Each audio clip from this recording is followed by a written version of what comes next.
welcome to the Contingency Plan Podcast. My name is Jedi Master David, and with me as always is Darth Austin. Hello, everyone.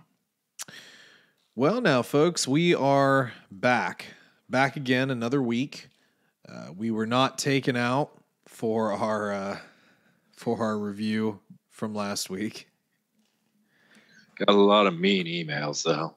It's not cool. No, Did we? Did you delete them? No. Yes, all of them. Goodness. Blocked everybody. Yeah, well, it was last week we talked about Victory's Price, right? I'm not like misremembering that. No, I'm pretty sure that was last week. Gotcha. You know, and again, and I've said this a few times, we've talked about it, some of these newer books just are not getting much hype. No. They're just, maybe that's why no one's complained about our review. Maybe no one's read it. I don't know. Yeah, I mean, I did feel like we did get a little negative last week in the review. I mean, we found some good things, but we also, you know, we told our truth as we know it, as we read it, you know, so. Yeah, it's funny. I thought about that a little bit today. I don't know why, but I'm more inclined to reread those and see if my opinion changes. For some reason, it just leaves a weird taste in my mouth being negative about anything Star Wars related, so I feel like I need to give it one more chance. I don't expect much out of it, but eventually I will try it again, and I think reading it will solve a lot of the issues that the Audible version brought up. Yeah, well, I mean, but at the same token, we try and give our best appraisal of what we have. I mean, with anything, you know, you're not going to like everything about everything, you know, and that's okay. I think part of the problem we have now is that actually somebody posted on this at some point in the last few days. It stuck in my mind so listen, it's okay if you don't like the sequels. Okay. That's fine. But making it a part of your personality is kind of ridiculous. And that does happen quite a bit. I see a lot of people that, you know, meme is life and hatred of one particular thing. I know we've talked about this before, like where it's like Nickelback syndrome. Everybody was rocking to Nickelback at a time. Well, yeah. Everybody and now it's just cool to hate them. Yeah. I mean, everybody was rocking out to Nickelback. And it is what it is. Are they a great band? No, I mean, no, not really. I mean, but they had a few songs that we all rocked to. It was just a sound of a specific time, along with like Stained and who else? Who else would have been in that? Disturbed and I don't know, like Third Eye Blind and Iris and all that stuff. Yeah. I mean, I suppose not everybody was jamming to it. Yeah, I mean, the Killers for a little while. Everyone was obsessed with the Killers. Well, I mean, but like Nickelback and them were kind of like a sort of like a pseudo new wavy kind of hard rock metal thing. Third Eye Blind was different, you know, and and the Killers were a little later. But yeah, I mean, I which coincidentally, so Brandon Flowers from the Killers made actually I don't know if he's done, I think there were like 2 solo albums and some of those are actually really good. Really? Yeah. That would be worth a listen. He has a good voice. That'd be kind of cool. Yeah. I mean, there are a few songs that are actually really, really kind of cool. I don't remember how long ago those were released. Not terribly long ago, but they aren't like this year. Music, man. New music. Oh, geez. You know you're old when you're excited that a band that's, you know, not did anything for 10 years is making a new album.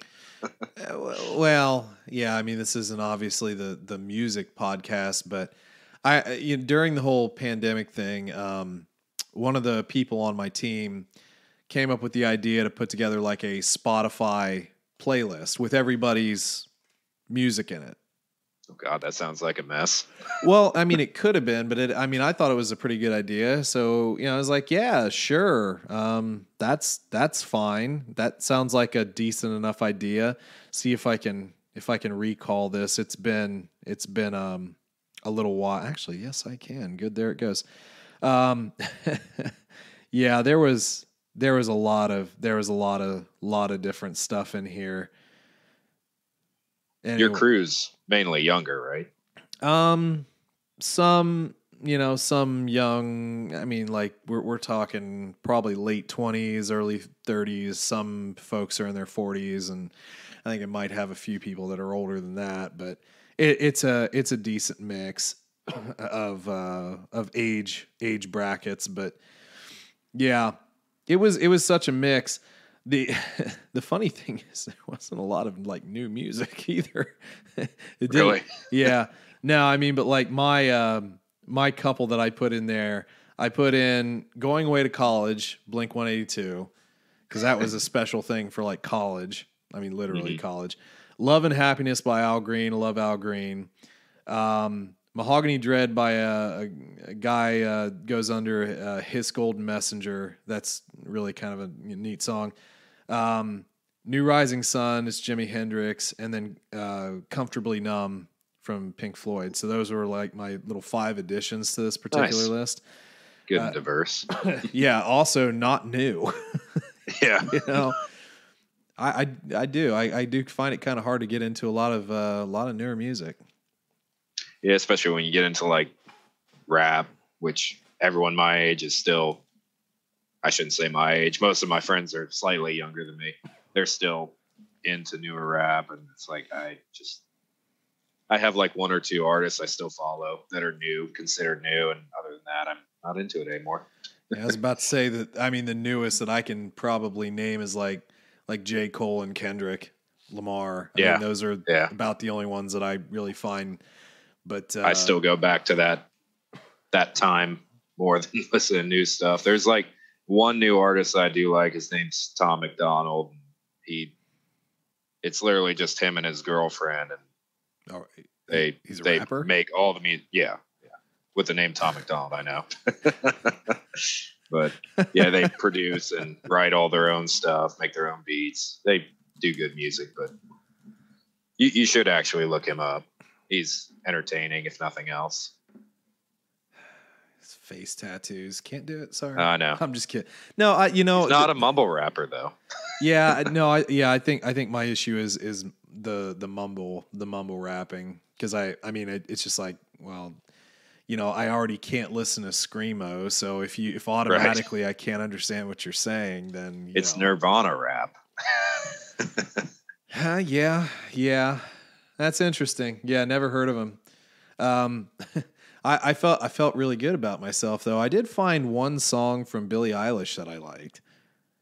I think there's probably one song that everybody likes from Billie Eilish. We might not want to admit it, like Nickelback, but what is it?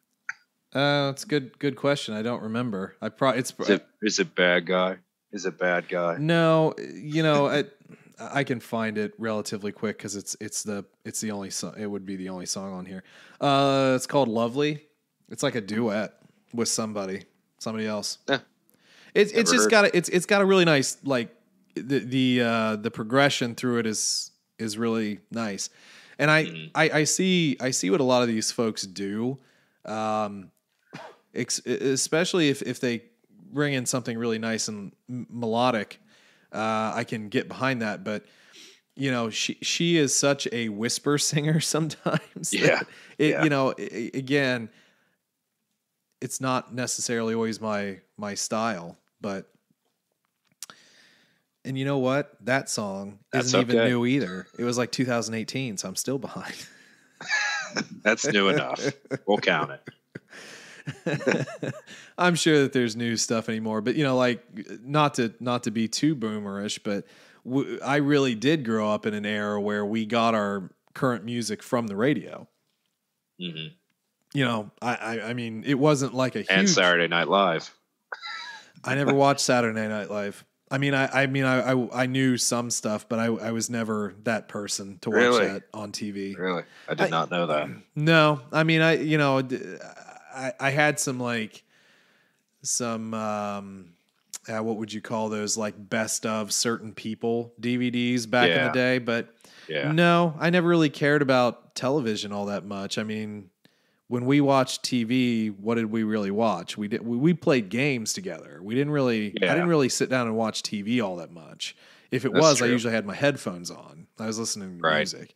So TV was never really a huge deal for me, but like the radio was. And I was just on the very edge of still making like mixtapes, like legitimate tapes, like radio on, record onto a tape. And, you know, that's how I got new music. And then you go to the library and like rent out a disc and burn it. Yeah.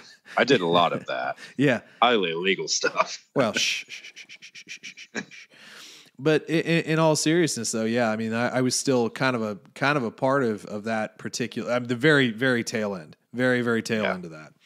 But yeah, I remember when VH1 and MTV still had quite a few music videos. Like the last couple, probably the first couple years I really got into music, they were still doing that, like top 20 power hours and stuff like that. Yeah. Well, I mean, the radio still had like Casey Kasem when he was still alive. You know, it was the very tail end, but you know, Casey Kasem's top 40 or whatever it was. And then, yeah, VH1, MTV still had music for more time, and then it went to different blocks and so forth, but it was still there. Yeah. I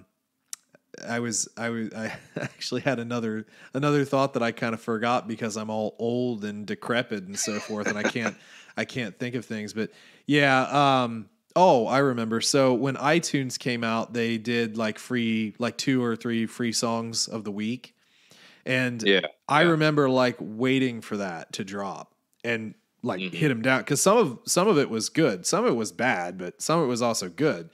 And it just opened up your horizons to different artists and so forth that were coming out. But I mean, yeah, free music is, you know, a younger person who didn't have any flipping money to buy music. And well, especially in a generation where it was pretty expensive to get music. It's not like now when you can just get any streaming service free for a month and then hop back and forth and get another. I don't do this at all, but, you know, just keep verifying new email addresses and getting something else. Dude. Well, no, I mean, if you think $10 a month for unlimited music from a very good selection, you could easily blow through $10 a week on iTunes. I still have a bit of an issue with not technically owning a copy though. I'm with you. That's been my biggest issue with streaming services. I still kind of, you know, get like, you know, I'll buy a song or two on iTunes for like $1 or whatever. And I don't really have any huge problem with that, but that's something that, I mean, I think ownership in a lot of ways is taking a bit of a plunge. Like, what do you honestly own type of deal? But yeah, I mean, I don't know, the streaming services, I get them. I get it. And when I did have like the first round of like free premium Spotify, I was like, okay, I mean, this is kind of cool. I can set something up, but you know, I can also just like still do Pandora or whatever. Right. I don't even know about Pandora, whatever. I don't even really do that anymore either. But you know, it's fine. I get the point. I just don't necessarily fully get the point. Well, and you help the artist out a little bit more. I feel like buying a song than paying a subscription service for $10 a month. Yeah, I mean, those artists. How much of that money is really going towards a specific artist you're listening to? Yeah, that is tough. How that works. Well, I think it's based on listen time, but I'm not sure. Well, it is interesting how even the artists, you know, and we both play music. For a short time, I even tried to do the gigging thing, and you know, you try and do the dream and so forth. And I still play and I still record some stuff from time to time, and I still come up with things where it's like, oh, this is sick and whatnot. And, you know, obviously you've played for, however many years you've played on and off and all that good stuff. A little over like 12, 13 years now. Right. And I definitely have seen like folks living the dream differently. You know, you go on YouTube and you can find musicians like Mary Spender or Rhett Scholl, I mean, channels like Music is Win, or I don't know. There are a ton of other artists out there who are making content in a different way. They're not signed to anything, but they still continue to produce albums, and they treat their Patreon patrons, and it's just a different way of getting music out there. The arena rocker is almost just dead. The only people that can get away with that still, I mean, sort of, pre-pandemic, maybe post-pandemic, are big, huge bands like Metallica can still probably do it. Right. But if you think about, do you remember like Warped Tour and all that stuff? That was really big for a long time, where you'd get all these new artists out there and they're all scrapping and whatnot. I mean, I knew some people who did Warped Tour, and I knew some people who did music at a higher level than I did, or actually were signed to small labels, small labels. But at the same token, it's just a different world now in music, and even, well, talking about like Billie Eilish, I mean, that's like her and her brother. I mean, they just do it, and then you just do it until you make it or you don't. The point is, live your dreams. Live your dream. Use your imagination.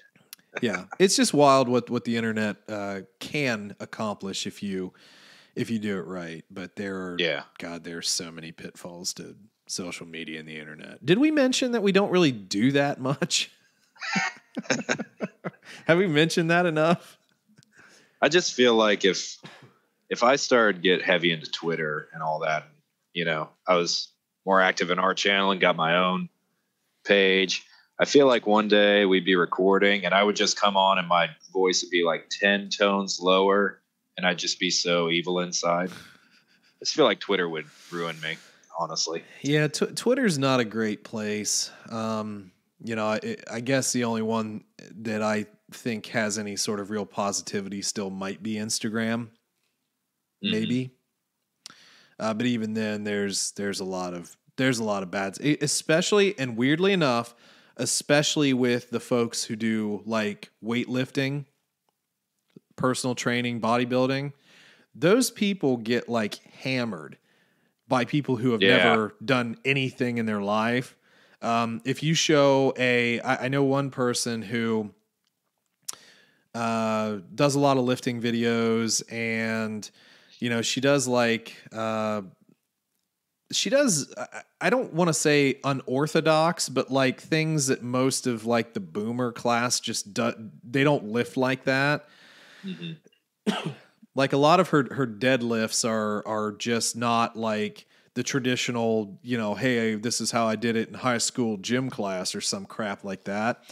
But, she also does and this is what POs so many people, on her bench, she does the back arch, which is what powerlifters do to get like max weight. And it's not wrong. It seems contrary, but it's not technically wrong. And, you guys can all read up on that. I'm not like a personal trainer. I just, I work out sometimes. I worked out here and there. But, gosh, the comments, the comments that I've seen her get on things, and some of the nasty comments, like really nasty comments. I remember there was one where, somebody like, I'm blurring a lot of things, but I know it was someone with a lifting or something video talking about like, well, how about I come and rape you? Good God. I mean, that's the internet right now. That's the internet. That's how bad people in their anonymity think. That's just terrible.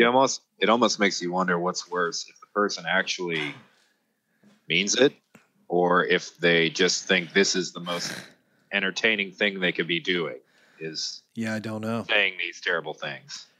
Yeah, I really, it's the equivalent of the high school bully having a megaphone and reaching the entire world. Yeah. It's wild, dude. I that's why, we're both sort of, I think, in the same opinion. It's just we just don't choose to participate as much.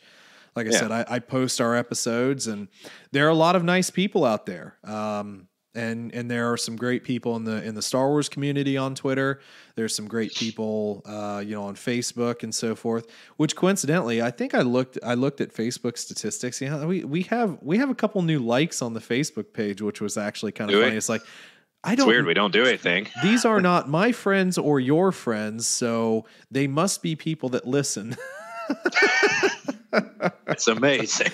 Yeah, I thought, and we do zero promotion. We do zero promotion. And it's interesting. I think I don't remember if we eclipsed the I think we eclipsed the 270 mark in Twitter followers, which again, without doing anything. Oh, we're actually 283. There you go. Still charging towards that 300 number there, which again. Oh, by the way, speaking of friends doing all that stuff, supporting us, do you still have the ability to make the T-shirts? I have a buddy who wants one. You can't talk about T-shirts to people. Then they want T-shirts. We have our own special T-shirts. We're special. Well, because we're rambling for a little while, and I don't think our book review is going to take all that long. Let's talk about a T-shirt scam that I recently looked at. So I was looking for some plain T-shirts. Mm-hmm. And like most guys we kind of like a little bit tighter in the chest, not like super long arms, show off the guns a little bit, but kind of flare out. It flows. Yeah. Well, so what was the brand of shirt that I do like as a plain white? I know I had it pulled up because I was actually looking at Order One. What were they called? Next Level. So Next Level shirts, right? And I want to say, I can't remember. I don't remember if it's Teespring or TeePublic. One of the two uses Next Level shirts, and they're great shirts. They are great shirts. And there was I think it was, I'm not going to name it, but it was like hey, buy our T-shirts. Well, it was like a subscription T-shirt. Like you could subscribe like month to month for like 3 new T-shirts or whatever, or something like that. Don't do it. You've done enough boxes. No. And I'm not going to, but I looked at it and I was like, I wonder if this is like a good place to just buy T-shirts from, and not a subscription, but just buy like a 3-4 pack of T-shirts. Cause they were a little cheaper than what you would get at Walmart, and the Walmart T-shirts are garbage. You know what I mean? I want actual nice T-shirts, right? So I plug in like this brand, this company review. First video that comes up, this dude had zero personality, but he was doing God's work. All right, he was exposing the truth. And what he figured out is that those T-shirts were just Next Level T-shirts. They ripped out the tag and then printed their logo on the inside of the T-shirt. But it was a Next Level T-shirt. And they had a 50% markup on that Next Level T-shirt. You can get those T-shirts for $4 to $5 a piece from another site. And it's just a standard nice T-shirt. Wow. So we need to do that. No, so the only problem with our T-shirts, and like I know that I've had some asks for like show shirts. When we did, or when I did, because Darth doesn't do anything. I'm just kidding. But when I did a sample for, I don't remember which one it was. I always confuse Teespring and TeePublic. I think TeePublic is the one that I like, and Teespring is cool, but I don't like their website. But whichever one I used, I bought a sample set of T-shirts. I put the logo in, like high-res logo. Nothing wrong. The T-shirts that I got were pretty terrible. They had this like white outline around the logo. I remember that. It wasn't there. And it wasn't there in the graphic. And like I tried to ask them, it's like, I'm looking at this. I understand printing and all this. I understand that there's some things that can go differently. But what I'm telling you is that there is no white background. And I don't remember what the graphic exactly looked like. I don't think that the graphic like internally looked bad, but it was just the outline that looked bad. Am I getting that right? It was the outline of the Death Star, wasn't it? Yeah, but the Death Star itself, the graphic looked fine. And like our the contingency plan, I think that all looked okay. Yeah, that looked fine. So, but the problem was it was the outline that it was just a bad print. And I wound up getting those t-shirts for free, but I was like, well, if you can't do this, then I'm not doing it. I'm not setting up a page. So then I just nixed the idea. However, in a folder on my computer somewhere, I do have a simplified logo that I made for the t-shirt that I will have to revisit. And yes, I probably can, but I don't think it will use the Death Star logo or the Death Star graphic, unless I can get like a more like what I would call like an 8-bit looking logo. I would do that, but I'm just not. Cool. I'm just not artsy enough for that. I'm not artsy enough to get into Photoshop and do that myself. And I'll tell you what, Fiverr, no offense, Fiverr has been very disappointing to me. Really? Yeah, it's been it's been disappointing because some of the logos that I've tried to draw up, like people really don't put that much effort into delivering. I because of other projects, I've attempted to get other logos for my other projects. They come out pretty terrible the first go round, and then I have to do all these edits, and I have to do all these edits. The one experience that I had great on Fiverr was the theme music for this show. Yeah, I remember that. That went really, really well. And you know what? That wasn't even a great experience because I went through 2 different guys. The first guy sucked. That guy killed it. And I don't remember who it was. I'll probably have to look that up if I ever want to do theme music again because he knocked it out of the park. Yeah. And if you remember... And it was pretty cheap too, wasn't it? No, not really. Really? No. Cheap, I guess, is a relative term. I want to say it was probably somewhere in the range of like $60 to $70. I don't know. I don't think that's too bad. It probably took him a little bit of time to do it. Maybe. Yeah, maybe. But that came out really, and if you remember, I wasn't really all that impressed with the song at the beginning, and then I really it grew on me. It grew on you after like the 3rd podcast, I think. I love our theme. Music. Chapter 3 of Vector Prime. Yeah, no, I actually really love our theme music. I wouldn't change that. And that was kind of a riff off of Rogue One, some of the music in Rogue One, because I think the Rogue One music is some of the best music that they've put out. Rogue One's just some of the best Star Wars there is, honestly. It is great. Yeah. Well, think we've done enough yakking, ready to actually talk some Star Wars here. Time check. Let's give another about 2 minutes. You want to hit that half-hour mark before we get here? Oh, man. Well, I'm going to move us on because I don't have anything else to yak about. But yeah. I mean, if you guys do want to interact with us, Facebook is fine. We will reply. We're just not crazy active. Twitter at TC Plan Podcast. You can follow us there. I'll more than just likely wait for the notifications. That's all. Yeah, I mean, I'll more than likely get back to you on Twitter as well if you do interact, and we do have a few people that interact, which is pretty cool. And then if you just like to let us know what you're thinking of the episodes, or if you have any topics that you'd like us to discuss, by any means, go ahead and email it to us, tcplanpodcast@gmail.com, and we'll read it on the show if you're cool with it. But we're more than happy to interact with you. And if there's like one person out there who's like crazy interested in a t-shirt with like a logo from us, I do have logo ideas. I have a folder. I have some secret stuff. And I would do that. Well, actually, again, because we still have about a minute left until we hit that 30 mark. The reason I was doing that was for Celebration, because I wanted to have a t-shirt for us for Celebration. Yeah. So I could rep myself like a narcissist. And then that didn't work out. No, I was going to print them off for all of my friends / minions so that they would also rep me. Well, but also I rep their podcast too and wear their shirts around. But didn't you get like chips to hand out too? I do. I still have chips. Yep. I still have one. Yeah. That was another thing I bought. I don't remember the site, but it was just custom poker chips. And you know what? Mm-hmm. They took that graphic and put a really nice graphic on that poker chip, and there wasn't any stupid white outline on it, was there? Looked great. That guy's probably listening right now, and you're probably just ruining his evening. on Teespring. He's just like, I heard what you said about my. Well, you screwed it up. I swear it was supposed to be a clear-ish white outline. Bullcrap. I have the original email.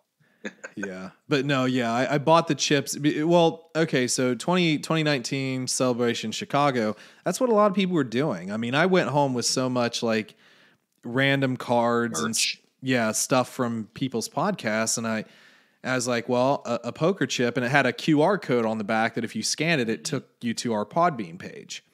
So I thought that was cooler than handing out business cards, which I do have, which we stick in books. Which we do in bookstores. We stick we remember.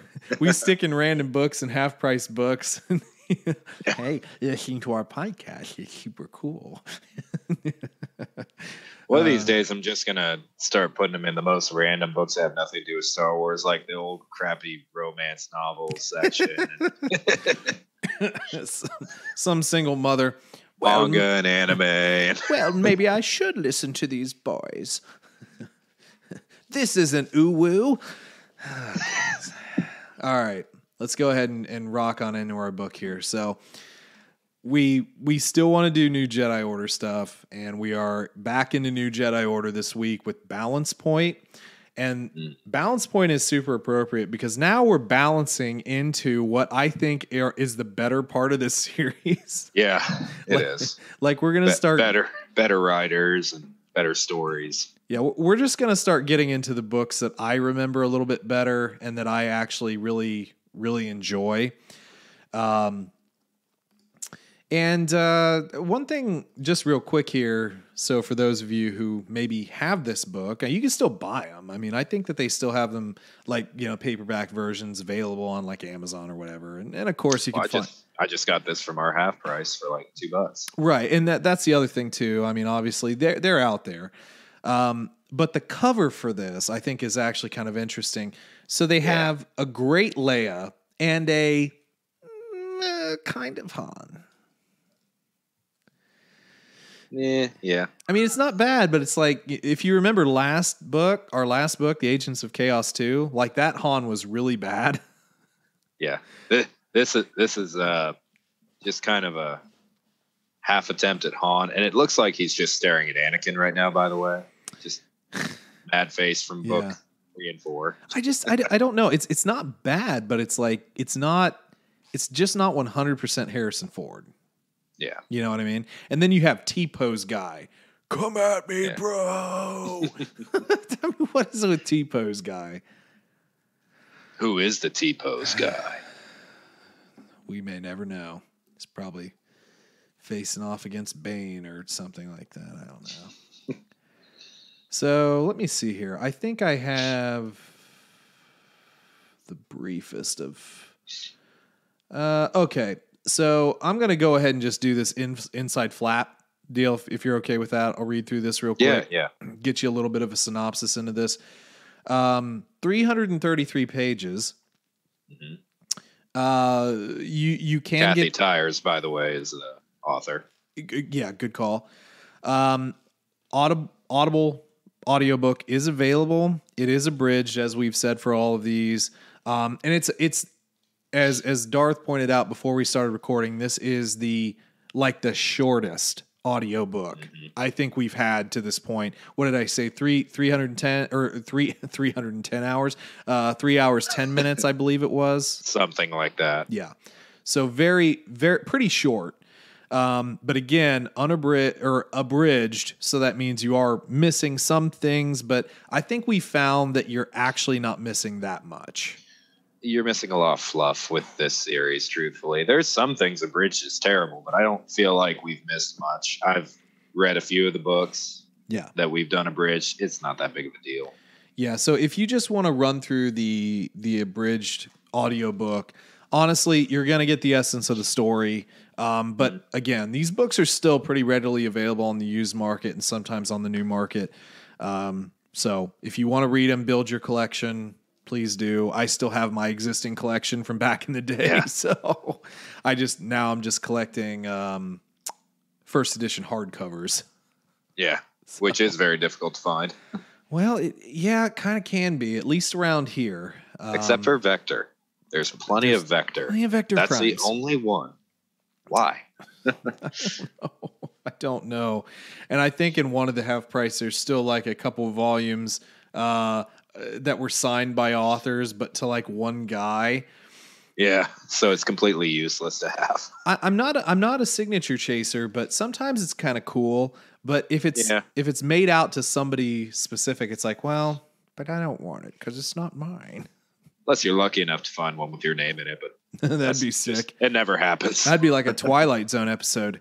Yeah. Thank you for purchasing this book. Bleepity bleep. You can't know my real name. What are you guys thinking? Just if you see your full name in a book. Oh my God, they're watching me. Did I buy this book? Did I donate it? Has it been here all along waiting for me? Oh my goodness. Yeah, a little Do I have amnesia? Inception there. All right, so here's from the inside flap.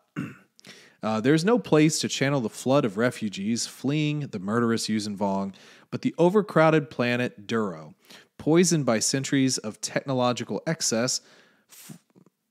Wow, this is really interesting sentence structure. It's like poisoned by centuries of technological excess. Fortunately, a deal is struck. In exchange for a new home, the refugees will work to restore the planet to health under the watchful eye of Leia Organa Solo.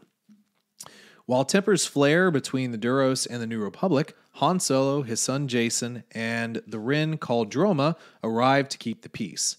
They are unaware that Leia is on Duro, and that Lua, I can't even, I'm just terrible today. And Luke and Mara, I was like trying to shipping. You're shipping them. It's not even a good ship. And that Luke and Mara and Anakin are on their way searching for a missing Jedi apprentice. And none realize that the Yuuzhan Vong have chosen this embattled planet as their next target in their brutal coreward thrust. Coreward thrust. You know what? That might be a cool band name. Coreward thrust. You know, that'd be a really good fatality. Mortal Kombat. Yeah, that would be. That'd be great. Now, as the fragile stability on Duro threatens to collapse into violence, Jason Solo must face his greatest dilemma. At what point does the use of power become aggression? Whatever he decides, his next step could tip the galaxy's destiny towards the light or towards darkness, with the life of someone he loves hanging in the balance.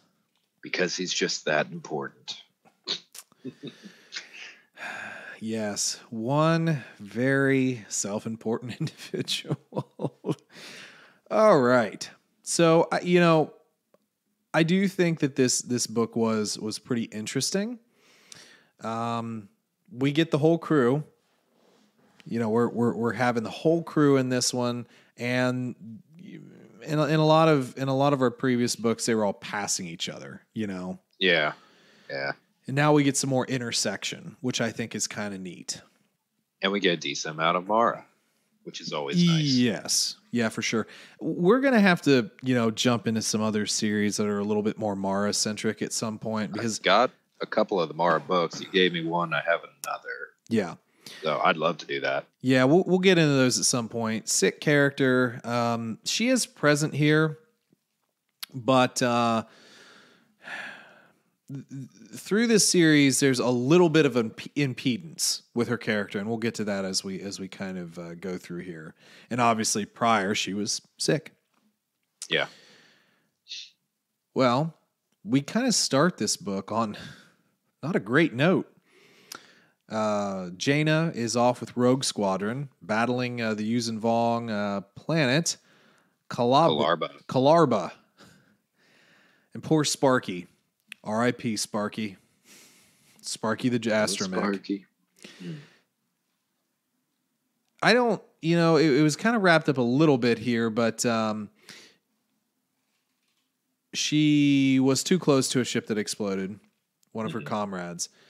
And she basically goes EV, so she's out of her ship. The description on that was kind of cool, though. Like the crack in the ship. And yeah. A little bit better than Light of the Jedi with old, what's his name? Skier. Oh, when that happens with him. just getting impaled. Yeah. There was nothing there. He was impaled, and that was it. Read the comic, and you'll see a picture of it. Yeah. But so she is suffering from kind of not a blindness, but vision impairment. Through the radiation from the engine exploding around her. Right. But crazy way to set off the book. Cause Jane is my favorite through this series. And it's like, oh, that was a close call, man. Actually I think that's kind of a good descriptor of this book. It's like a really close call. And we also have in a different place, but we have Jason feeling this as well through the Force and kind of going down, having a Force vision. He sees Luke battling the Yuuzhan Vong. He sees him throwing a lightsaber to him that he can't catch. It's like he's stumbling around like he can't control his dream, It's like he's dopey out there. Yeah. And there's kind of this background description of basically the light and the dark in this balance point as the Force is getting ready to shift in a direction. It's something he mentions quite a few times throughout the book is he can sense a shift in the Force. Right. And the vision has a lot to do with that. True. Now, during this vision, he does hear a voice telling him to stand firm, which he interprets as his current direction of effectively cutting himself off from the Force. Which he's using the Force to, have this vision, technically. But well, true, but like trying to step away from being a Jedi, that is standing firm. Yeah. We'll talk about this a little more as we go through because it comes up later. But that's where he's at here. And he vows to suppress his Force abilities for the rest of his life, essentially. Which is kind of crazy. A little crazy. It does kind of bring up one thing, though. There's been quite a few Jedi that just completely cut themselves off from the Force. I kind of wonder what kept him from doing that, other than just the sake of the series. Because in all intents and purposes, how he's explained his interaction with the Force, it would make sense for him to do that. Well, let's actually talk about the dilemma here. Because the dilemma stems from our last book and Centerpoint Station. Old fracking. Well, the problem is that at the end of our book, our last book, we had a Yuuzhan Vong fleet with who was the other half of that fleet? Do you remember our friendly side? The name escapes me. Yeah, it's not hugely important to this point, but it was their cousin, right? Solo cousin. Yeah. It was it was his cousin. Yeah, you can't remember the name either, can he? Son of a Frackin' Sal Solo, I think. Yeah. Something like that. It's like Sal Solo. So anyway, they had brought Anakin. It was mainly Anakin that they wanted because he had interacted with Centerpoint in the past. And they wanted Anakin to interact with the station again. It basically like bioprinted on him. And they wanted to use this interdiction field to effectively keep the Yuuzhan Vong in their space so they could pick them off with this extra force. Well, there was a dilemma that Jason levies on his brother saying, effectively we're not killers. We're not, right. You can't fire this weapon. You can't do it. The issue becomes that Sal goes through and fires a weapon and destroys like darn near everybody. Including and damages the weapon in the process. Yeah, including the friendly Force, and yes, damages the weapon. And Anakin said that he believes he could have safely fired the weapon, killed the Yuuzhan Vong, and left the friendly Force intact, and the weapon potentially intact as well. Mm-hmm. So Jason has sort of retreated into himself, saying, with doubt, maybe he could have. Maybe, I don't know. But his brother trusted him. Anakin trusted Jason, and at the end of the day, the decision potentially caused more problems. It's a what if scenario. We don't know if Anakin could have actually done this, but showing his abilities in prior books, like the connection between the twins and leading them through that asteroid field, I kind of get the read that he probably could have. Like, he probably could do more than his other siblings potentially at this point. Like, he just seems more open. Mm-hmm. And this has been eating at Jason. So this is Jason's sort of quick bandage fix. I'm just going to cut myself off. And this vision's telling me to stand firm, so I'm going to continue to do it. Yeah. And my mom's going to send me off on a diplomatic mission. Negotiations. It'll be very short. Will they be short? Well, they were short. Oh, man. Well, moving on here a little bit, we get a little bit with Mara. And I actually thought this was kind of interesting. So Mara starts to feel something inside of herself. Mm-hmm. And if you remember, like, when they were talking with some of the politicians with Luke, which coincidentally, God, these politicians need to go away. Like, they need to all get just, it's just such the last Jedi.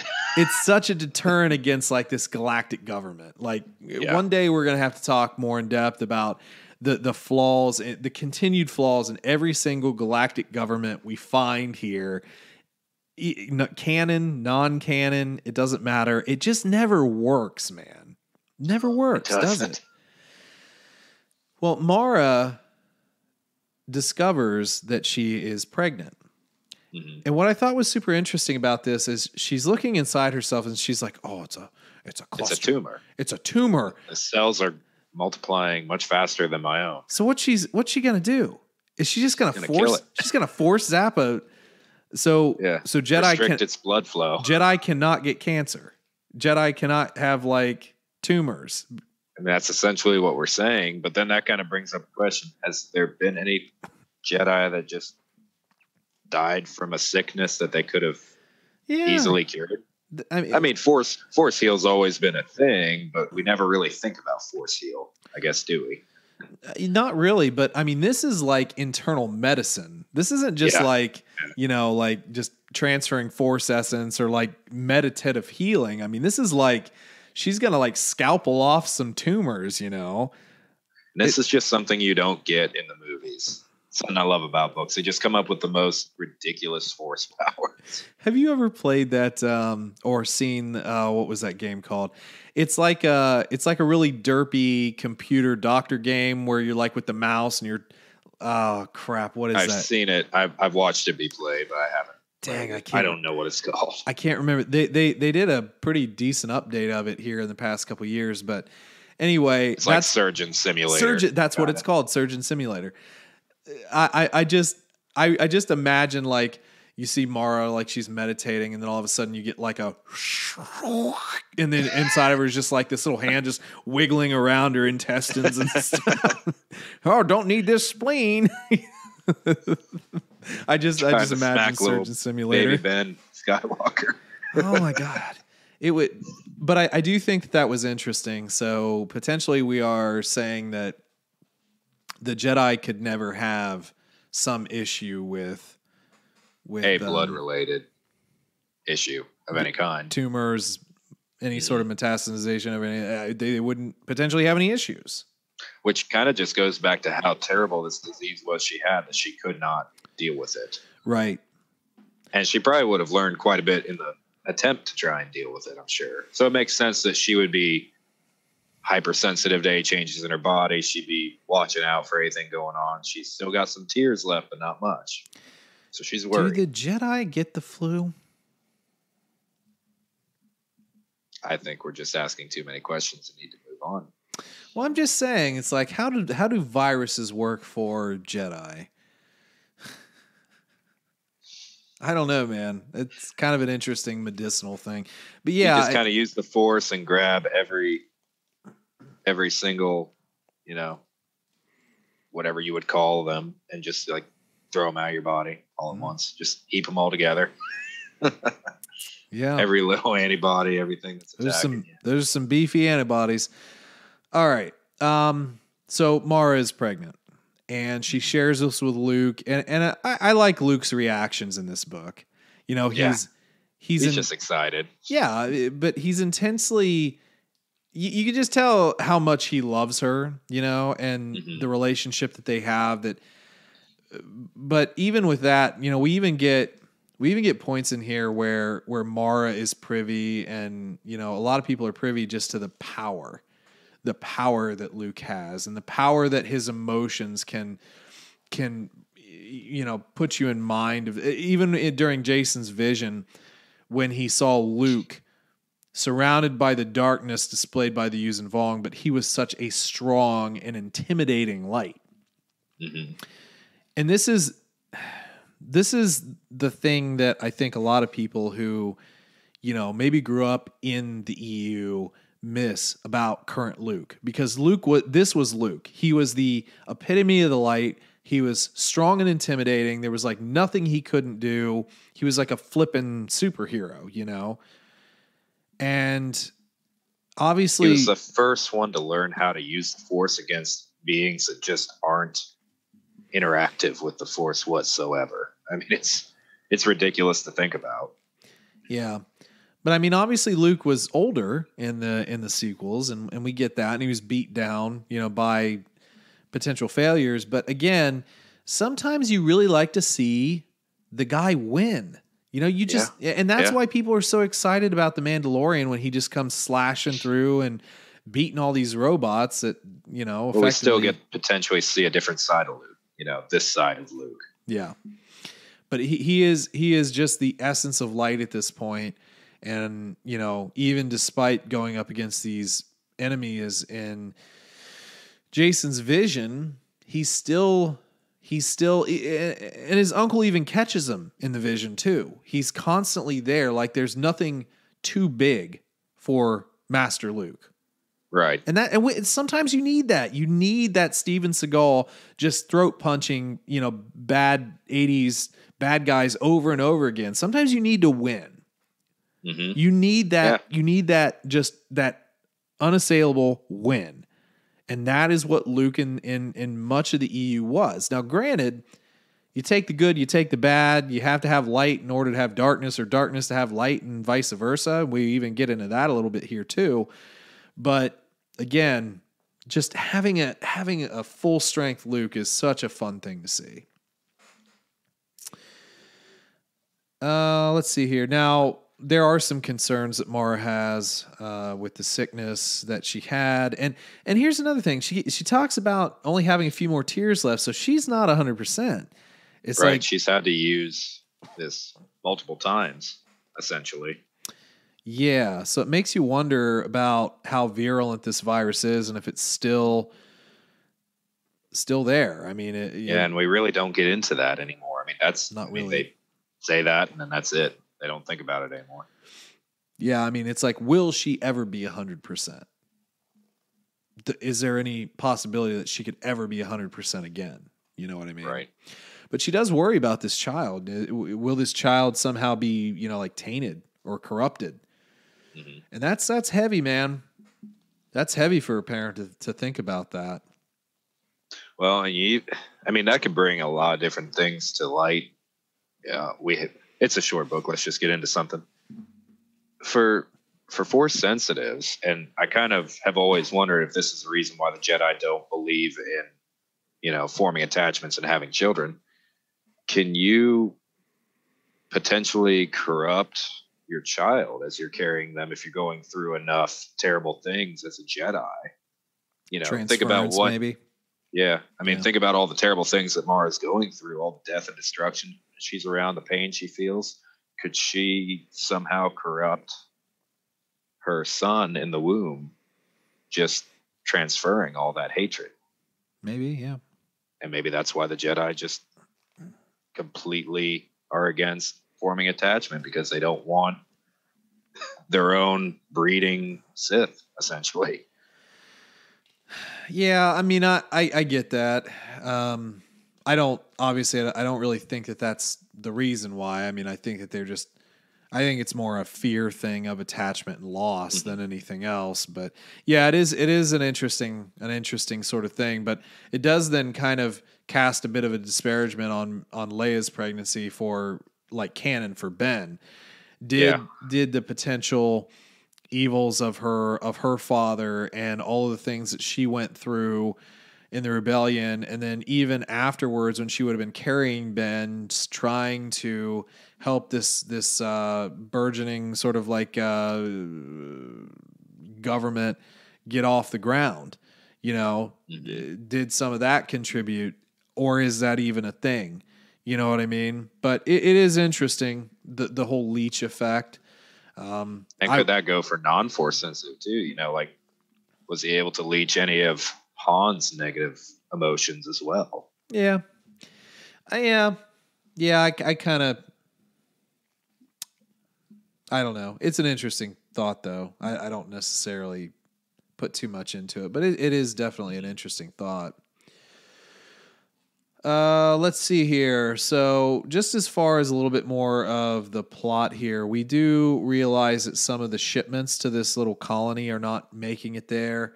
And that was Jason's sort of diplomatic run to the, was it the vice director, Durgard Bra run?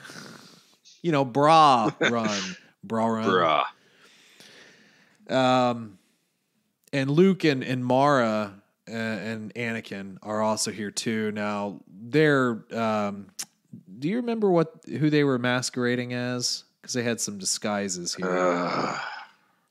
What's that race? I don't think it's a huge issue, but yeah, I'm not sure. It was kind of a funny interaction, like when Mara gets all dressed up, and like just the way she interacts with Anakin. It's like, don't let your jaw drop to the floor. Like, yeah, it's kind of weird. A little weird. That's one of those hit your sister type of moments, And you just got Luke in the background leaning on a wall, just watching. Like, this is really funny. Yeah. Oh, to be young again, man! I remember back in the day, I was getting those power converters, hitting on the chicks. Good times. So Luke and Mara and Anakin do go into the Capitol disguise, and as we heard in the intro there, they were looking for one of the apprentices that had went missing. Mm-hmm. What kind of a terrible end to that storyline. Yeah, that was so short. It was just so abrupt the way we find out what happens. It was almost like, okay, is this just because it's abridged or not, kind of thing, honestly. No, well, no, her end, I was actually trying to find her name. Oh my goodness, there are a lot of names in here and I don't really want to. There's a lot of names, but really not a lot of characters when you think about it. Well, there are and there aren't. A lot of returning people, I should say. Yeah, it doesn't look like I'm going to find this name easy enough. But the apprentice was killed, and Luke sees this vision through a Rodian, and it's pretty brutal.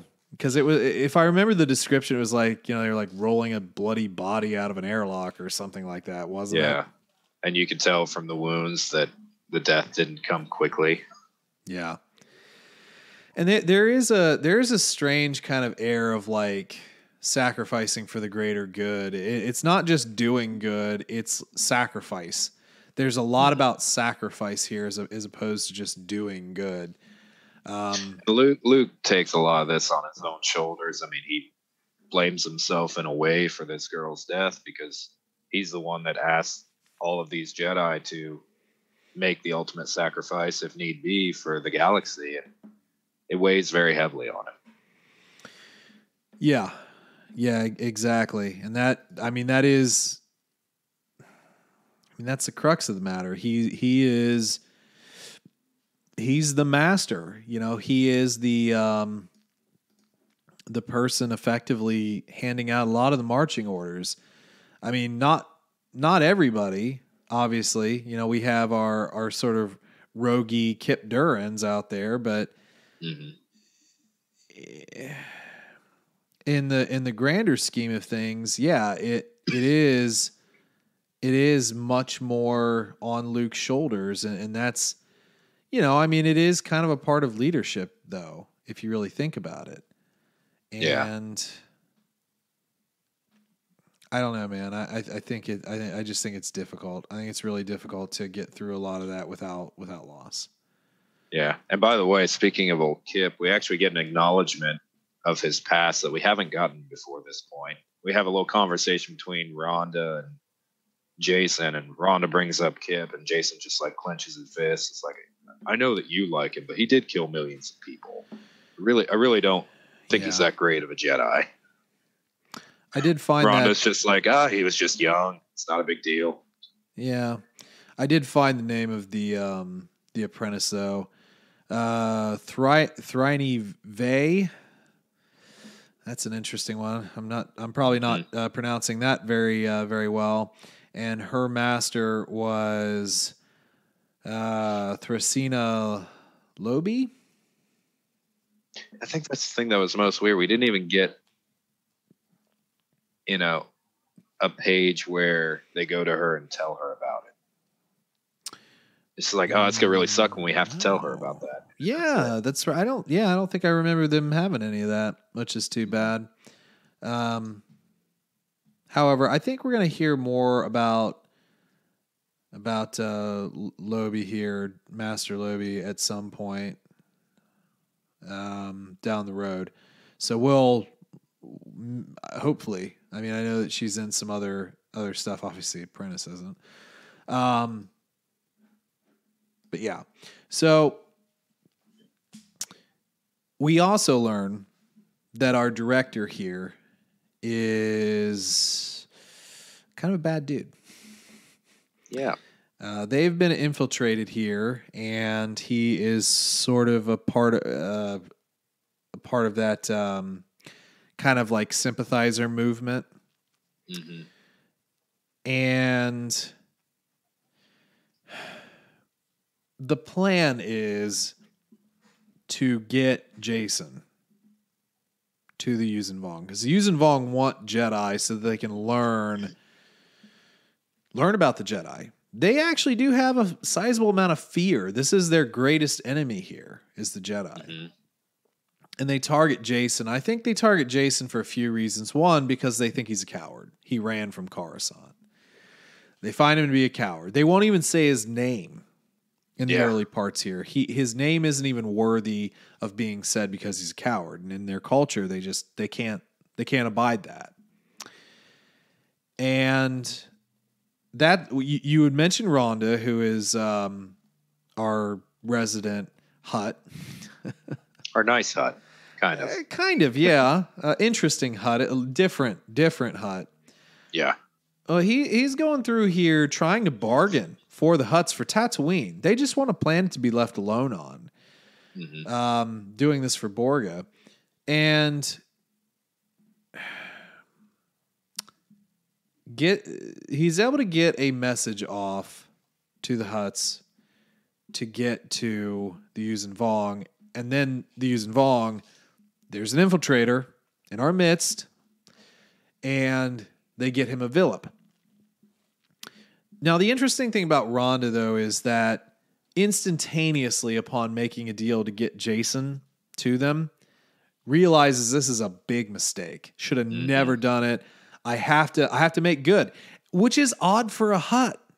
It's extremely odd. We only have a few good Hutts in Star Wars history. I think there was like a Jedi Hutt and then him and maybe one other. No, that'd be an interesting one. A Jedi Hutt. I don't remember that. That's interesting. We might have to dive into that a little bit. But almost instantaneously, Rhonda is trying to get. It's like calls up old Senator Vicky Shesh. You know, yeah. It's the last person you should call, by the way, but it's not like you would know that. No, they don't. Oh, Vicky, like they're we need more people here. They're gonna come and get the guys, and just tell Leia, have fun. Yeah. And of course, Don't Leia, die. right? And then Leia and them, they don't really want to listen, and they only even figure out that he has the Villip when Jaina comes to him.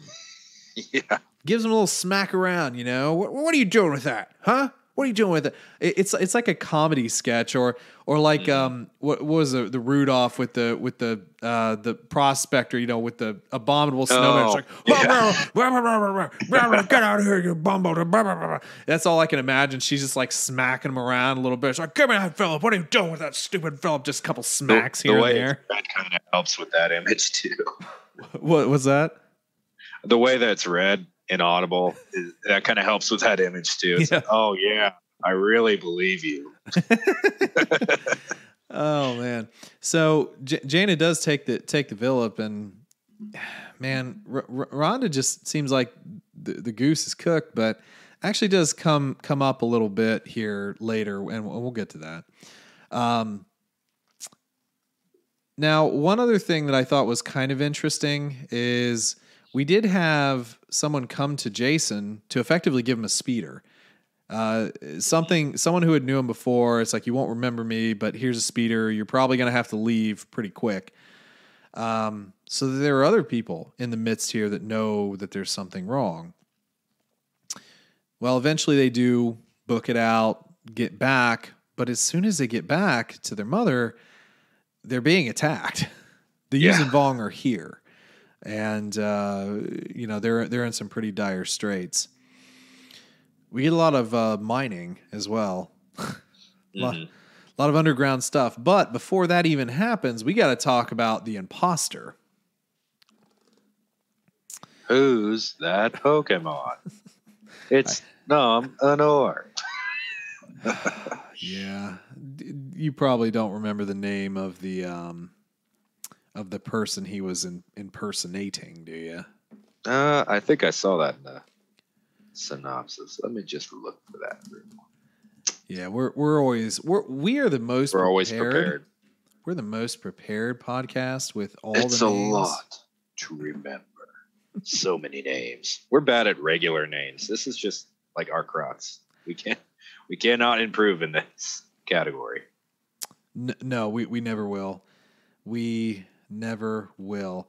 Gosh, and it's actually worse with Nom because he's been around for so long, and yeah, it just says posing as a New Republic scientist at Gateway Dome. It doesn't say. Well, anyway, he had a name, and this was something that kind of definitely that Leia registered because she names this guy along with like Chewie and so forth. Yeah. Yeah. So it's like, you keep taking and taking. But anyway, Mara's still posing in her costume with like, slave Jaina or something. Yeah. They go to this doctor to, actually more like just talk to him. It wasn't so much about anything more than talking. And Jaina starts with the Force trying to like tug at the Maskeur's. Poke. Just poke. Yeah, it's like poking them. It's like, hey, stop! Oh God, my nose is so itchy. Well, which doesn't have a nose. That species doesn't have a nose. But it's all tickly. And well, there it goes. Oh, hey, look, Yuuzhan Vong. Nom gets away. He gets away again. Dad blast it. Can't ever catch that Nom Anor. Old Nami. Kind of drops the entire cave on him, which was a really cool. Which he had little creatures to do that. It was contingency plan for him. Yeah, exactly. Yeah, I went there. I used that word. Well, this actually displays kind of. Oh, there's a dog. My beagle is mad. So sorry, folks. No, you're good. So this does display some of the power of Mara, though. She's able to have a force bubble encapsulating them from the falling debris. And they kind of maneuver their way out of it, moving certain parts of rock, and that was a pretty intense scene to imagine. I mean, it's taking like hours for them to move this, and Like at one point, she's thinking about making Jaina go into like a stasis almost, Right. waiting for Luke to come get them. Yep. Yeah, but I mean, it's cool. It displays it. Again, she has great power within the Force, and she can do many things that some wouldn't. Very powerful. Yeah. So powerful. So anyway, back to using Vong attacking. So amazing. Back to using Vong attacking. Man, this gets really messy really quick. So our Ren friends are attempting to, kind of come together and escape. Now, the Yuuzhan Vong kind of have an interesting proposal. They say, hey, I mean, we'll be friends. You fly away, we'll destroy you. You resist and we'll destroy you. But if you don't, we'll be friends. We'll be super cool with each other. It'll be great. You'll be slaves, but that doesn't matter. But we'll be friends. It'll be fine. It'll be like that thing that Vicky was talking about. Peace. Yeah. Peace. Well, obviously not going that way. Leia gets captured. And this was kind of an interesting theological discussion here between the war coordinator and Leia, where coincidentally, I actually think I brought up that name. Maybe I didn't. The war coordinator? Yeah, the actual name. I don't think I actually did. Well, that's not good. The war coordinator or the war master? Savon Law. Yeah, Savon Law. So they have this debate where Law is saying, that basically the law of the land is death, and Leia's like, well, you can't have death without life. Life always comes before, and he's like, you're a blasphemer. You don't know what you're talking about. So it displays at the very basic level the yin and yang of these two opposing forces. One is revolving around death, while the other one is supposed to be revolving around life.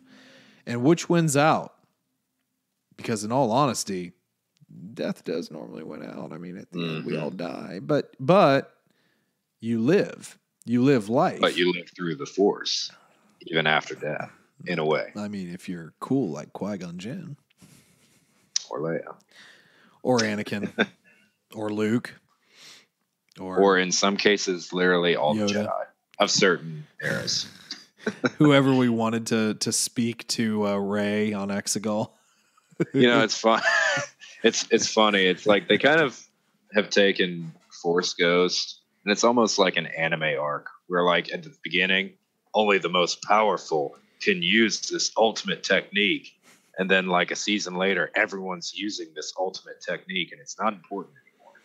Well, yeah. And the way I've always chose to see this is everybody, all the Jedi who die live through the Force. So you do have some sort of afterlife. And I would think that applies to all people because we're all living within the Force.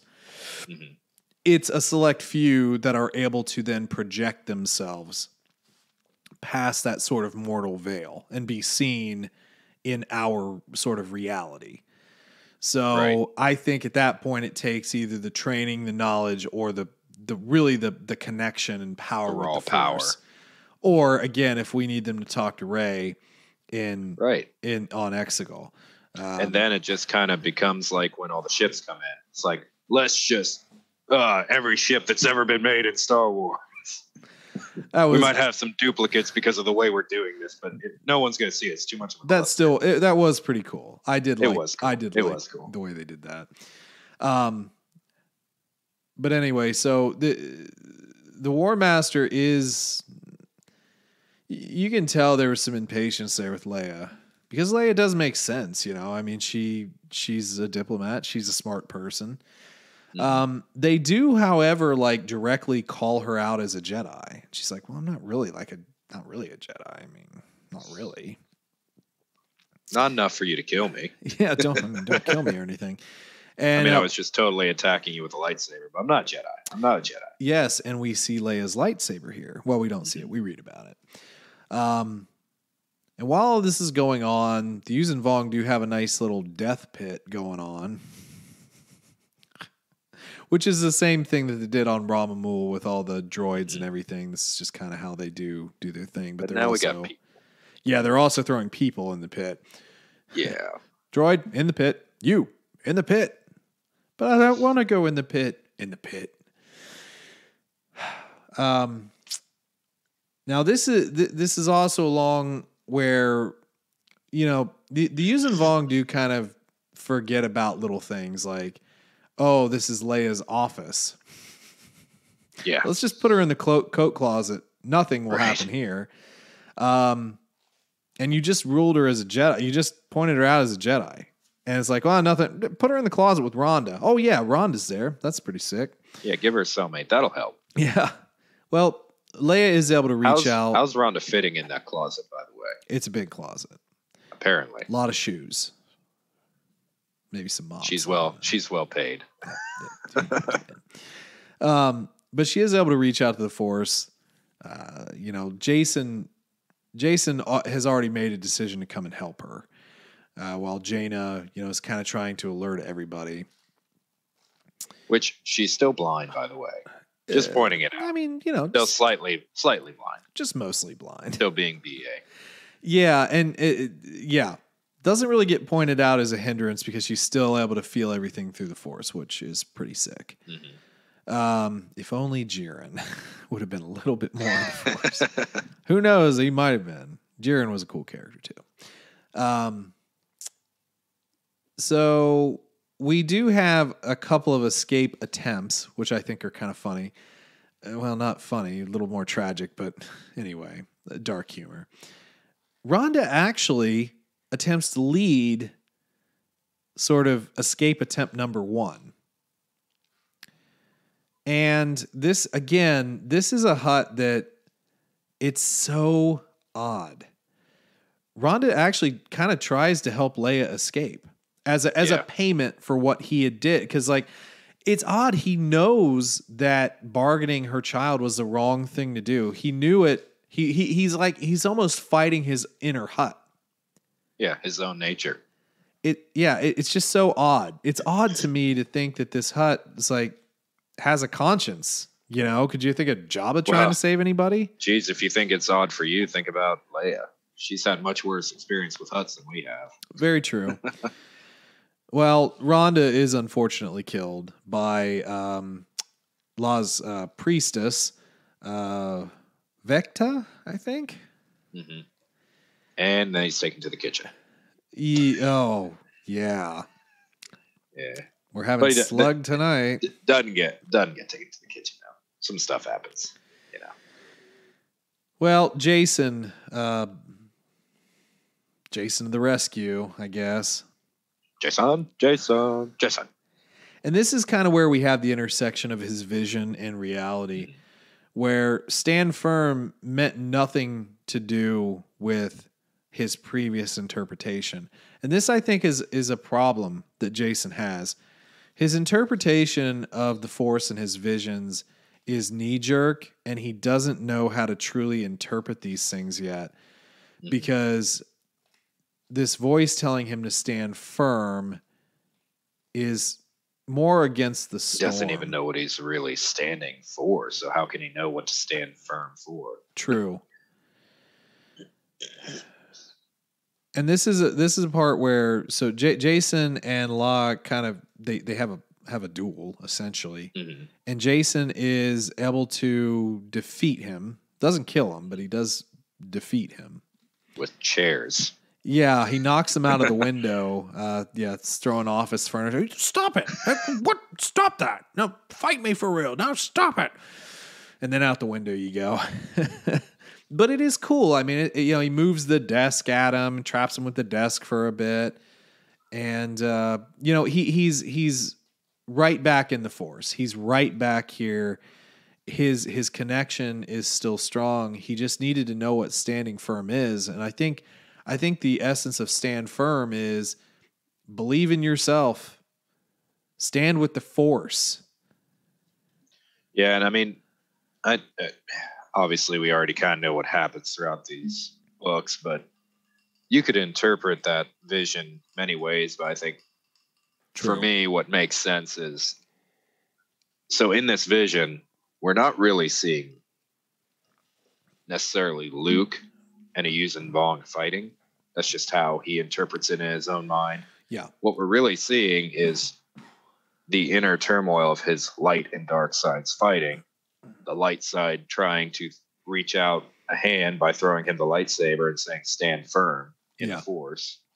And I think that's what ends up culminating in all of this. He's just kind of in the middle, trying to stay, not even in the middle, he's kind of in the background, trying to stay away from both the light and darkness. Yeah, and again, we're not going to go into where the arcs actually go right now. We will, obviously, as the books come up. But again, when we're seeing this initial vision, he realizes how much stronger the Force is, how much stronger the light is. It's just so easy to go to the dark. And at least for now, he's where he should be. Yeah.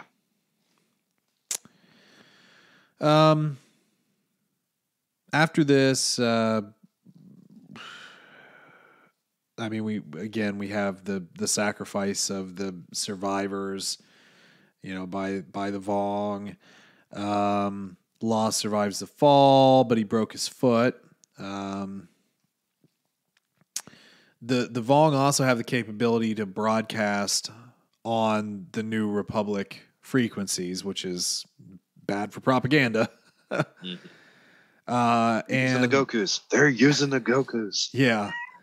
And Law transmits out that says, if you surrender all the Jedi or kill them, bring me anyone, and they name Jason specifically, that the invasion will halt and they will not attack Coruscant.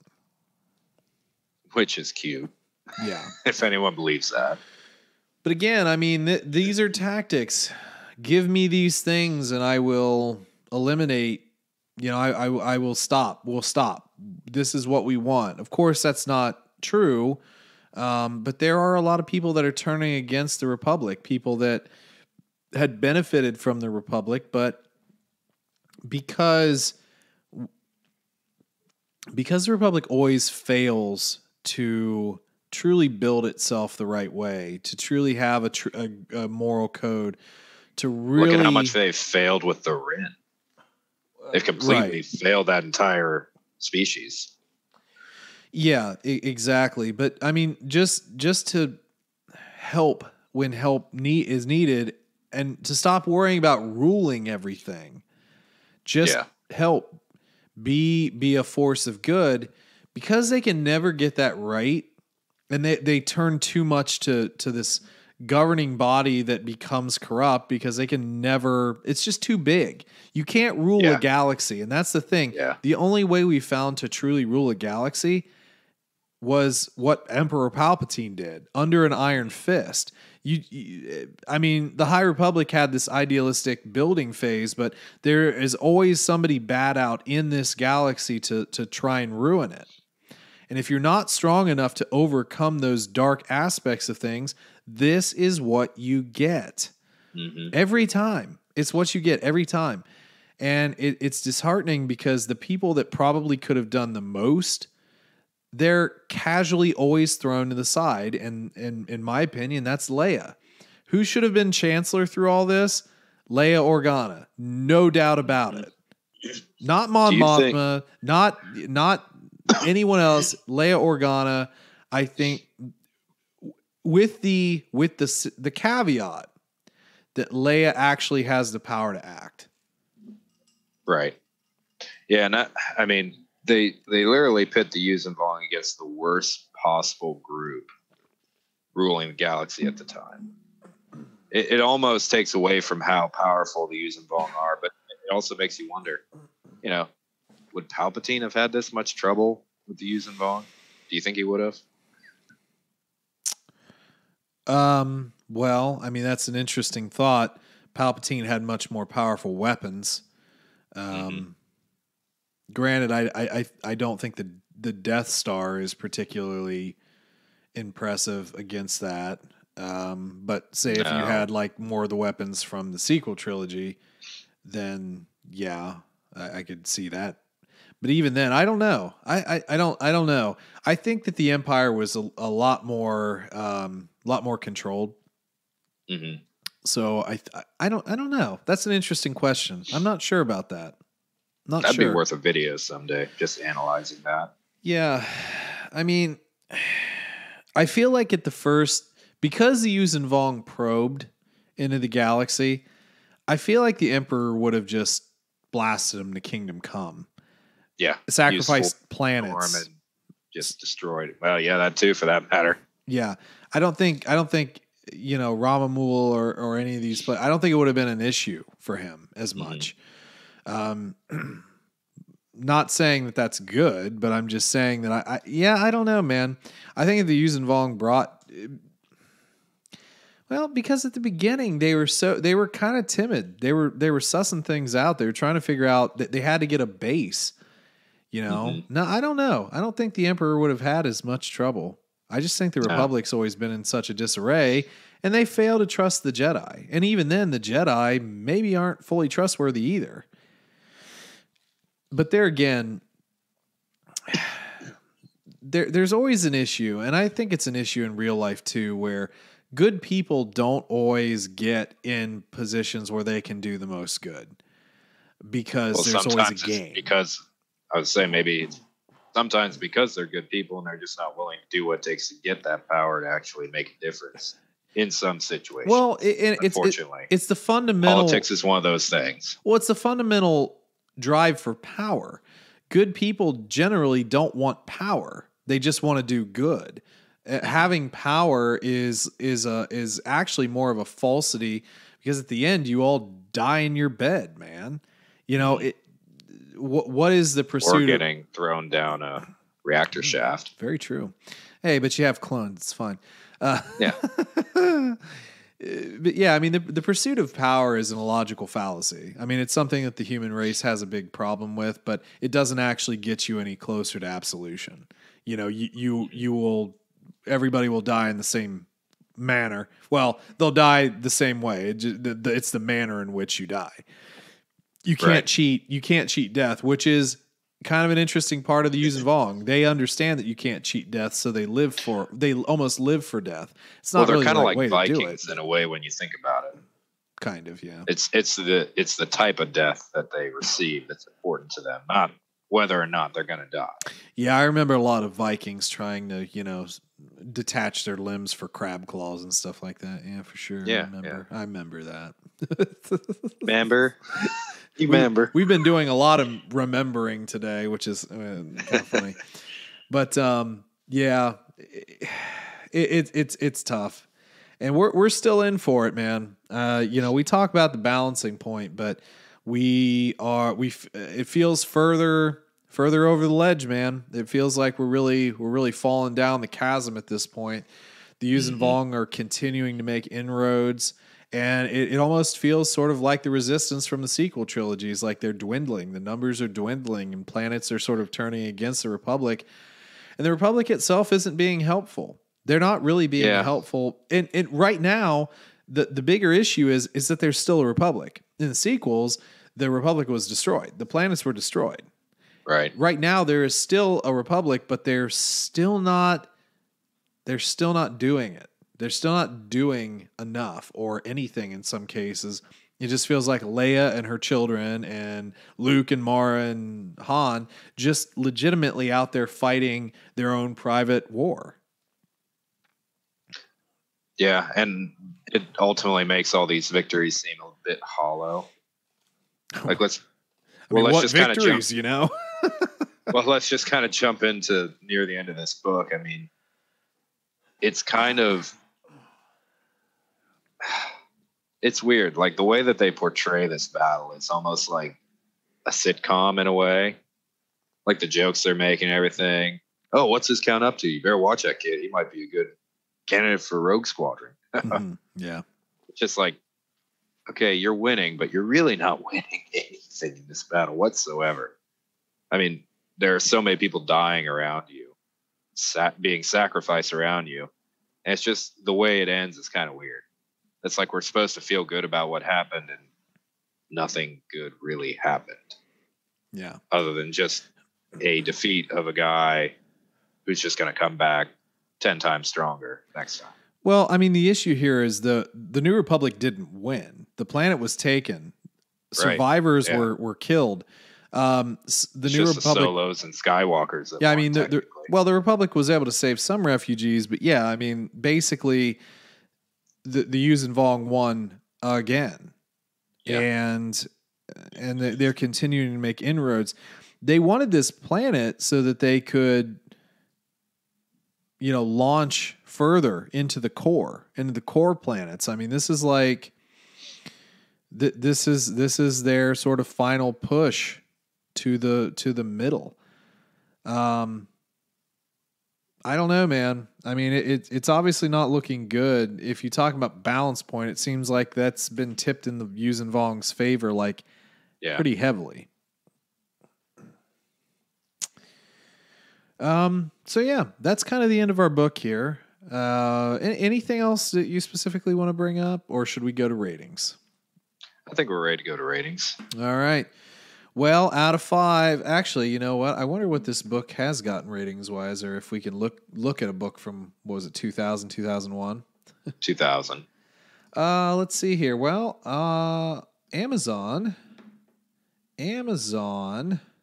where is your combined rating? 4.6 out of 5. Pretty high rating overall. Yeah. Out of 220 ratings. That's pretty decent. I'm surprised. Not that it's a bad book, it's just I didn't think there'd be that much of a audience for it. Yeah, and after all this time, that is pretty impressive. Goodreads, oh my goodness. Over 8,000 votes on Goodreads. 3.71. Clearly Goodreads is an old site. Well, yeah, I mean, some of these write-ups, are quite old, which is fine.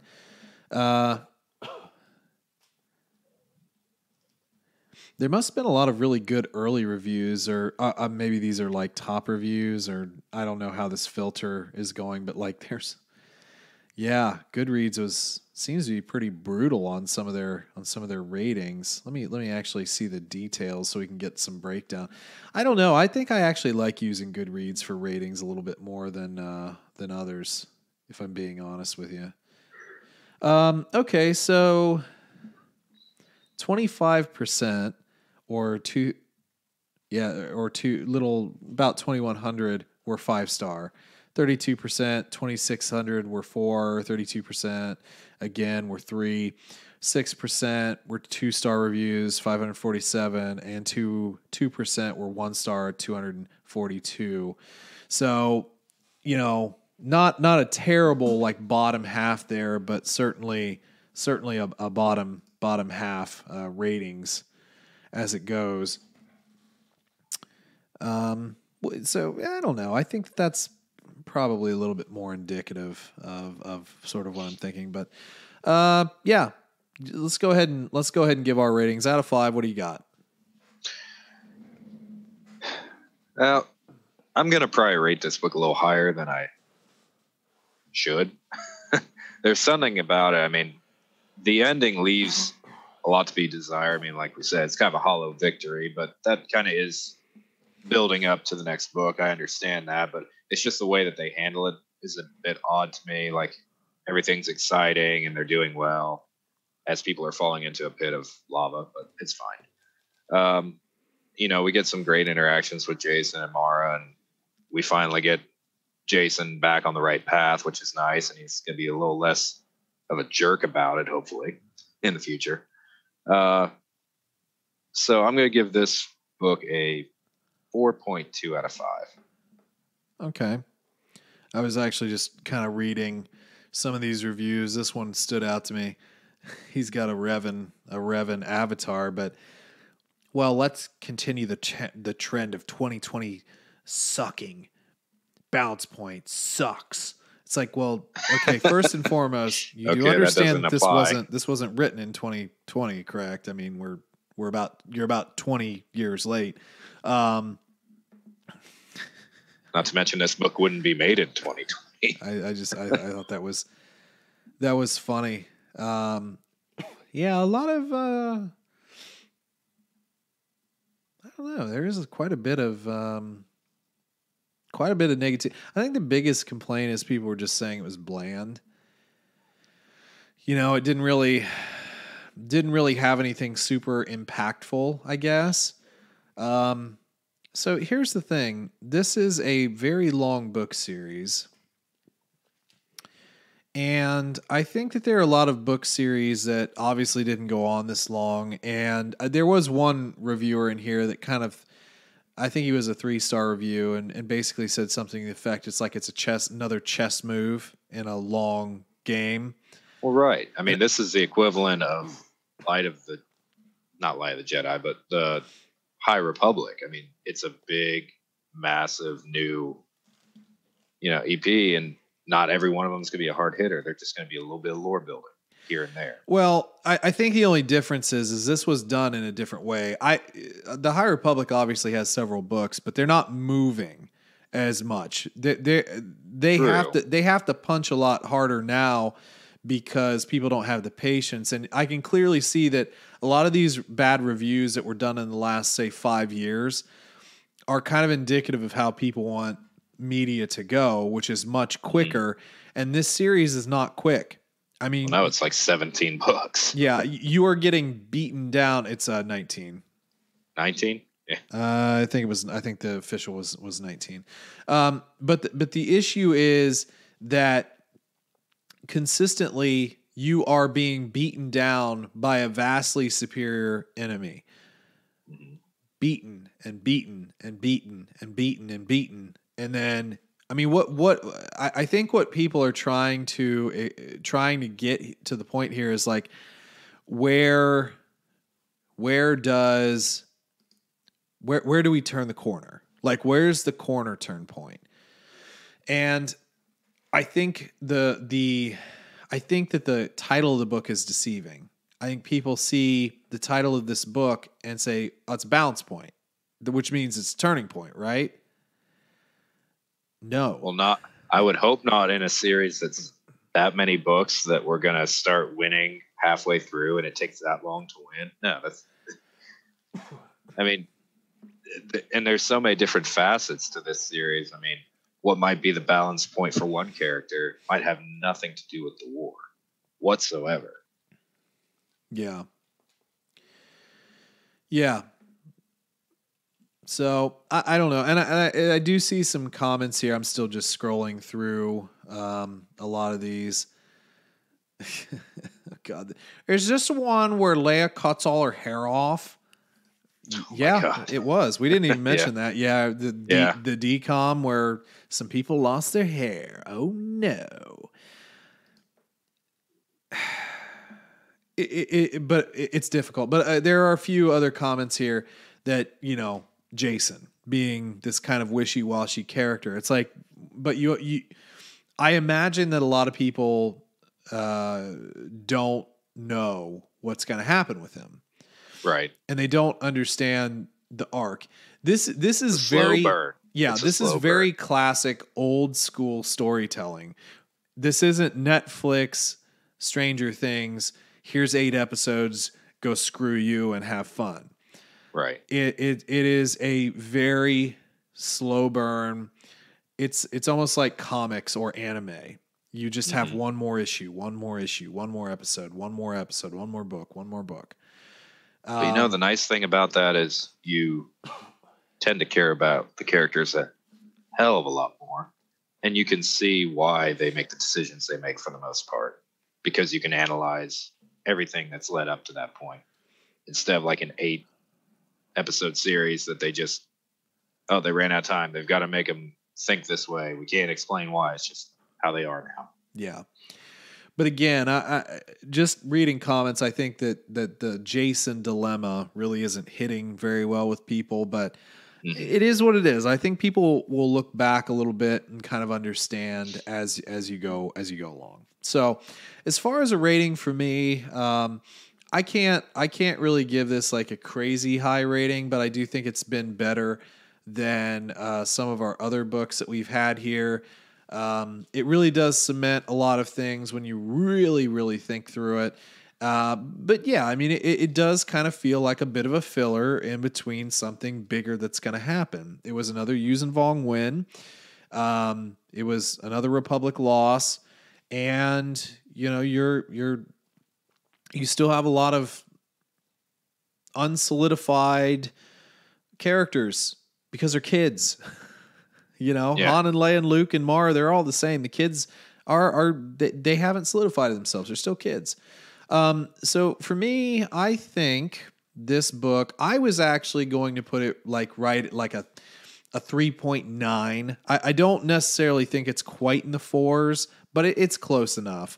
Okay. We're getting there. We're getting there into some of my favorite books in the series. This one is okay. It is, for me, it's a turning point in the series as far as interest goes. Right. There's a few that we've just gone through the motions. I mean, we don't have to like every single book in the series. Yeah, exactly. But I mean, I do think I think it's a little bit better than some of our other series. So anyway, there we go. Balance Point, New Jedi Order. Yeah. You know, trucking back again. Let's see. What did we agree on for next week? We are getting into Rebels Season 1. Rebels Season 1. There we go. So yeah, I mean, we've planned out quite a bit. So next week we will be doing Rebels Season 1. So if you haven't watched Rebels in a while or have never watched Rebels, you rebel, This is the week to start. This is the time. Watch along, and we will discuss the entire season as a retrospective. I know we had kind of talked about doing some episodic stuff, but the problem is that I don't want to. So long. It's so long. Yeah, I mean, Rebels is my favorite animated series, but I think going through it seems a bit of an overkill for right now.